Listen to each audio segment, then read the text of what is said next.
Hi friends, welcome back to Network Path. इस video के अंदर हम लोग फाइबर ऑप्टिक केबल्स के बारे में थोड़ा सा जानेंगे, जो कि नेटवर्किंग के अंदर काफ़ी ज़्यादा इस्तेमाल की जाती है। तो आपकी जो फाइबर केबल होती है, फाइबर ऑप्टिक केबल, वो कुछ इस प्रकार की रहती है। इसकी स्पेलिंग आप देख लो, ठीक है। FIBER भी कह सकते हो या फिर FIBRE भी कह सकते हो।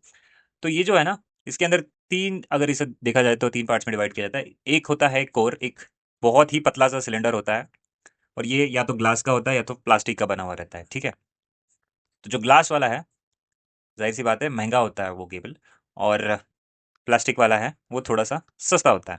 और ग्लास वाला अगर आप देखोगे तो टूटता बहुत आसानी से है, ठीक है। तो ये केबल है तो ये मत समझना आपकी टूटेगा नहीं, ये टूटता है। और प्लास्टिक वाला भी उतना स्ट्रांग नहीं होता है, लेकिन ये ग्लास के कंपैरेटिव स्ट्रांग ही होता है। तो आपके घर में कभी आपने येलो कलर की केबल देखी होगी, फाइबर केबल, अगर आपके घर में ब्रॉडबैंड या फिर इंटरनेट कनेक्शन है तो वहाँ पे लोग इस्तेमाल करते हैं। तो आप उसको ज़्यादा ट्विस्ट मत करिए कभी। ऐसा ISP भी जब आपके घर पे लगा के जाता है कनेक्शन, तब भी आपको बता के जाता है कि इसे आप ज़्यादा ट्विस्ट मत करिए या फिर टर्न मत करिए, क्योंकि ये टूट सकता है, या फिर ज़्यादा टर्न की वजह से इसके अंदर कम्युनिकेशन में प्रॉब्लम आती है। वो आगे आपको बताता हूँ चीज़। तो इसका एक कोर होता है। ये कोर जो है, ये आपको देखने में हॉलो लग रहा होगा, लेकिन ये जो सिलेंडर है ये पूरा का पूरा एक सॉलिड स्ट्रक्चर है, ठीक है।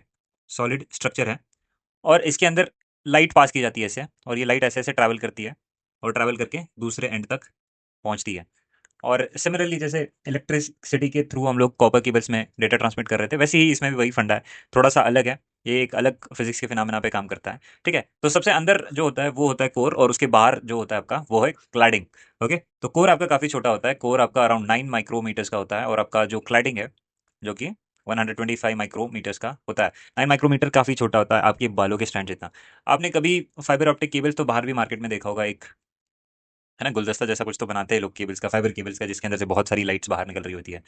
तो वो भी आपकी एक फाइबर केबल ही है, बस वो कम्युनिकेशन के लिए इस्तेमाल नहीं की जा रही। इसके बाहर एक जैकेट या फिर बफर इस्तेमाल किया जाता है ताकि इसे सेफ रखा जाए, क्योंकि ये बहुत आसानी से टूट सकता है, ठीक है। अब ये काम कैसे करता है कि ये जो आपको ये दिख रहा है डब्बा जो मैंने बनाया है, ये कोई डब्बा नहीं है, ये एक्चुअली में आपका केबल है। केबल का क्या है, कोर है। और आप ये पूछोगे कि जब लाइट इसमें से पास हो रही है ना, ये लाइट पे काम करता है। अगर लाइट इसमें से पास हो रही है तो इस क्लैडिंग की क्या ज़रूरत है ना। तो देखो, आपका जो ये है केबल है वो कुछ ऐसा होता है। ये आपका कोर हो गया, ये कुछ एक्स मटेरियल से बनता है, और इसके बाहर एक क्लैडिंग होती है, वो भी ग्लास की होती है, लेकिन वो कुछ अलग वाई मटेरियल की होती है।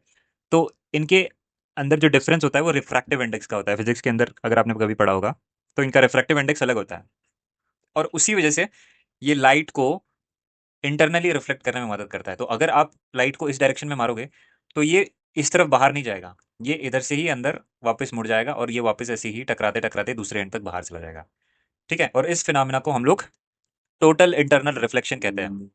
और एक और चीज़ इसके अंदर आती है, वो है क्रिटिकल एंगल। तो अगर आपका ये प्लेटफॉर्म है और अगर आप इस पर लाइट मार रहे हो ऐसे, तो आपका लाइट शायद अलग रिफ्रैक्टिव इंडेक्स होने की वजह से अगले मीडियम में इस तरफ बेंड हो सकता है। अगर आपने कभी पानी के अंदर पेंसिल डाल के देखी होगी तो उसका एंगल थोड़ा सा चेंज हो जाता है। तो इसमें अगर आप कभी इसको और बेंड करोगे आप, ठीक है, और बेंड करते जाओगे और बेंड करते जाओगे, तो एक पॉइंट आ जाता है, एक क्रिटिकल एंगल आ जाता है, जिस एंगल के ऊपर आपकी जो लाइट है वो सरफेस के साथ आगे बढ़ जाती है, और रिफ्रैक्ट नहीं करती है बल्कि रिफ्लेक्ट करने लगती है। और आप जब इसके बाद मारोगे आपकी लाइट, तो ये कंप्लीटली रिफ्लेक्ट करेगी। इसके पहले आपकी लाइट इस मीडियम के थ्रू पास कर जा रही थी। तो इसी को हम लोग टोटल इंटरनल रिफ्लेक्शन कहते हैं, और इसी को हम लोग क्रिटिकल एंगल कहते हैं, कि जिस एंगल पे आपका लाइट सरफेस से वापस बाहर रिफ्लेक्ट करने लग जाए। तो यही सेम फिनोमेना इसके अंदर इस्तेमाल किया जाता है। और रिफ्रैक्टिव इंडेक्स के बीच में एक सही प्रोपोर्शन रखने के लिए दोनों जो मटेरियल्स हैं वो थोड़े से अलग अलग रिफ्रैक्टिव इंडेक्स के बनते हैं, ठीक है। और एक और बात है कि ये जो आपका कोर है ना, ये दो टाइप का होता है, ठीक है। तो दो टाइप की केबल्स होती है आपकी फाइबर में। एक होता है आपका मल्टी मोड, ठीक है, एक हो गया आपका मल्टी मोड फाइबर, और एक होता है आपका single mode. Single mode, single mode आपका यूजुअली येलोइश होता है, येलोइश केबल अगर आप कभी देखोगे तो उससे आप सिंगल मोड कह सकते हो। और मल्टी मोड जो होता है वो एक्वा कलर का होता है, एक्वा या फिर येलो, येलो नहीं सॉरी, ऑरेंज। तो ये कुछ पैटर्न्स है, ठीक है। जो मल्टी मोड केबल है उस पर एक्वा या फिर ऑरेंज आपको देखने को मिलेगा, और येलो आपको सिंगल मोड फाइबर पे मिलेगा। सिंगल मोड आपका ग्लास का होता है, मल्टी मोड आपका टिपिकली प्लास्टिक का होता है, ठीक है। तो इसमें क्या फ़र्क पड़ता है, मल्टी मोड का मतलब क्या है, ठीक है। जो आपकी बीम है, लाइट की बीम, अगर आप यहाँ से इसको थ्रो करोगे तो ये क्या करेगी, यहाँ से वापस रिफ्लेक्ट करेगी, है ना, यहाँ आ गई। इसके बाद वापस ऐसे टकराते टकराते बाहर निकल जाएगी। तो यहाँ पे एक रिसीवर होगा, यहाँ पे एक ट्रांसमीटर होगा, है ना, टेक सारे।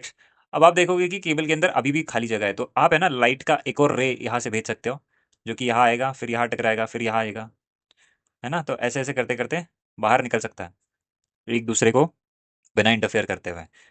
अगर आप देखोगे तो आपके पास और जगह है ना, यहाँ पे मारो, आप यहाँ मारो। अब आप कहीं पे भी आपकी जो लाइट है ना वो एक दूसरे के साथ ये नहीं हो रही है, इंटरफेयर नहीं कर रही है। लेकिन कभी कभार कुछ ऐसा हो जाता है आगे जाके, कोई थोड़ा सा आपका ये जो कोर है वो बेंड हो गया या फिर कुछ हो गया, तो इंटरफेरेंस होती है थोड़ी थोड़ी। लेकिन इसी को मल्टी मोड कहा जाता है, जिसके अंदर लाइट की एक से ज़्यादा रेज सॉर्ट ऑफ आप कह लो, ज़्यादा डीप में जाने की जरूरत नहीं, वो भेजी जाती है। और इसीलिए इसमें इसमें इंटरफेरेंस भी थोड़ा ज़्यादा होता है और आपका सिग्नल ज़्यादा जल्दी अटैनमेंट हो जाता है। तो ये ज़्यादा लंबे डिस्टेंसेस के लिए इस्तेमाल नहीं की जाती है, ठीक है। लेकिन अगर हम लोग कॉपर के साथ कंपेयर करें तो ये फिर भी बहुत ज़्यादा डिस्टेंस कैरी कर लेता है अपने आपके सिग्नल को। और इसके अलावा आपका होता है सिंगल मोड, है ना, सिंगल मोड लिखा है मैंने यहाँ पे। तो इसमें है ना, इसमें सिर्फ एक ही लाइट जा पाती है, एक ही लाइट का मोड जा पाता है। अभी आप दूसरा भेजने का ट्राई करो यहाँ से, ना दूसरा इंटरफेयर करेगा। इतना पतला इसको रखा जाता है। इसका मैं आपको बताता हूँ, जो ये डायामीटर है ये होता है ऑलमोस्ट 50 माइक्रोमीटर का, और इसका होता है 9 माइक्रोमीटर का। इसके अंदर लाइट का मोड दूसरा जा ही नहीं सकता है, दूसरी रे आप भेज ही नहीं सकते हो। इसीलिए ये क्या होता है, इसके अंदर इंटरफेरेंस भी बहुत कम होता है, और ये ग्लास का होता है, ठीक है, ग्लास का। तो इसका मीडियम भी इतना अच्छा है कि सिग्नल ज़्यादा दूर तक आपका ये जो मैसेज है वो लेके जा पाता है। और बेसिकली लाइट होती है इसके अंदर, या तो यहाँ पे एलईडी का इस्तेमाल किया जाता है, ठीक है, या फिर लेज़र का इस्तेमाल किया जाता है, ठीक है। और जो आपका ये जो मीडियम है, फाइबर मीडियम है, इसकी कोई लिमिटेशन नहीं होती कि आप कितनी स्पीड से भेज भेज सकते हो आपके सिग्नल को, कितना ज़्यादा बैंडविड्थ आप अटेन कर सकते हो। लेकिन लिमिटेशन हमारे ट्रांसमीटर और रिसीवर के साथ रहती है हमेशा। और अभी भी इस फील्ड के अंदर इस चीज़ों के ऊपर काम चल रहा है कि इसे और ज़्यादा डेटा कैसे फीड किया जा सकता है हम लोग कम टाइम के अंदर। ओके। तो आपको total internal reflection, critical angle आपको समझ आ गया होगा, और मल्टी मोड सिंगल मोड का थोड़ा सा बेसिक आइडिया, हमें इससे ज़्यादा जानने की ज़रूरत नहीं है। और ये देखो, जो आपकी केबल है इसके आगे तो मैंने बोला कि आपके कोर होता है, लेकिन ये जो है इसके आगे कनेक्टर्स भी होते हैं। जैसे फाइबर के अंदर हमने देखा था कि RJ45, RJ11 टाइप्स के कनेक्टर होते हैं, वैसे ही इसके अंदर भी बहुत सारे होते हैं। ये तो मैंने थोड़े से लिखे, इसमें इतने होते हैं कि आपको, आप सोच के पागल हो जाओगे। तो ये SC LC कनेक्टर हो गए अलग अलग जगह लगाने के लिए। इसमें से एक है या तो ST वाला या फिर FC वाला, जो एक कनेक्टर है, इसको पैच पैनल में लगाने के लिए इस्तेमाल किया जाता है। तो इसके अंदर एक स्क्रू जैसा होता है ना, तो इसको आप घुमाओगे, टाइट करोगे तो वो बराबर पैच पैनल में फिट हो जाता है। इसलिए उसको अलग अलग से बनाया गया है कि कोर के आगे ये होना चाहिए, इसका बाद फिट हो जाएगा। बाकी आपका SC कनेक्टर हो गया, LC कनेक्टर हो गया, स्विचेस के अंदर बैठ जाते हैं। पर सीधा नहीं बैठते। आप कभी भी स्विच को देखोगे तो उसके अंदर RJ45 का आपको पोर्ट दिखेगा, या फिर आपको एक खाली सा पोर्ट दिखेगा जिसके हम लोग कहते हैं SFP पोर्ट, ठीक है। तो SFP जो होता है, इसका फुल फॉर्म होता है स्मॉल फैक्टर प्लगेबल, प्लगेबल या फिर प्लगेबल। तो इसे आप इस्तेमाल करोगे तो इसके आगे है ना एक फाइबर SFP आता है, एस SFP आता है। तो आप इसके आगे फिट करो SFP, और इसको सीधा स्विच के अंदर लगा दो, और ये चल जाता है, ठीक है। और ऐसे ही आपके फाइबर केबल इस्तेमाल की जाती है। लेकिन आप सोचोगे क्यों इस्तेमाल कर रहे हैं जब है कॉपर केबल, तो ठीक है। तो इसलिए क्योंकि आपका फाइबर केबल काफ़ी दूर तक मैसेज लेके जा सकता है, जहाँ आपका कॉपर केबल 500 मीटर में थक जाता है, सॉरी 100 मीटर में थक जाता है, आई एम रियली सॉरी। लेकिन आपका जो ये केबल है ये काफ़ी दूर तक 500 मीटर तक चला जाता है ना। और बहुत कम एनर्जी इस्तेमाल होती है इसके अंदर।